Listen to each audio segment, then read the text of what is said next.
I have represented victims of car accidents with semis and other big trucks for over 35 years. These accidents could have been avoided. Each week, I will share a tip on how to make the roadways safer. These involve steps that need to be taken by semi drivers, car drivers, as well as trucking companies.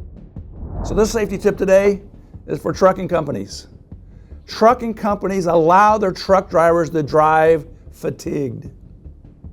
Now, some trucking companies that I've seen, their policies or manuals on fatigue monitoring and fatigue policies, but they don't enforce them.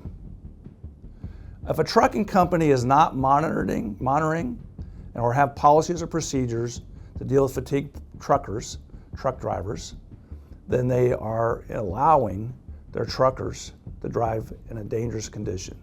What happens is when you're fatigued, your perception reaction time, your judgment is all affected. And if you're a professional truck driver, you've got to be able to respond quickly to challenges that you face on the road. You can't afford to be fatigued or tired. And trucking companies know that, but despite that fact, they put truckers on the road and put demands on them to get from one place to the next.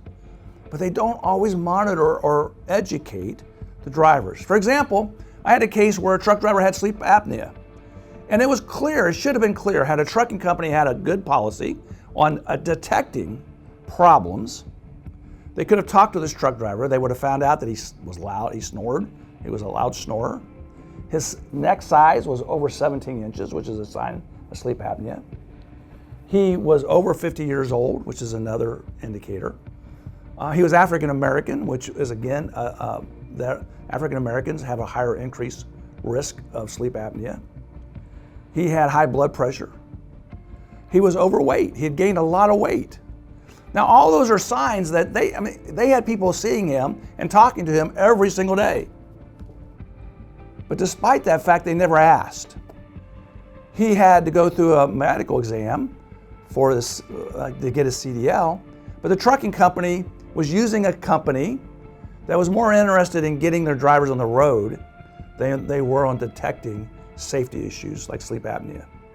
Now, after this wreck and this client injured and killed people, what we did was we had him examined by our own doctor, Dr. Frazier. And Dr. Frazier, that's what he does. He qualifies truckers. And he said, no, this guy has sleep apnea. He should have never been driving because his sleep apnea hadn't been treated. Now, the trucking company should have known that. And the crazy thing is that truck drivers sometimes don't know that they can drive if they have sleep apnea. But it has to be treated. And so they're afraid to tell anybody because they're afraid they're going to lose their livelihood. But a good trucking company will have policies, procedures, and programs set up to educate their drivers, educate them on the dangers of fatigue driving. Look out for drivers that may have fatigue issues. Encourage their drivers to pull off the road and be safe and not worry about time restraints if in fact they're fatigued. So there are good trucking companies out there that have good policies and procedures.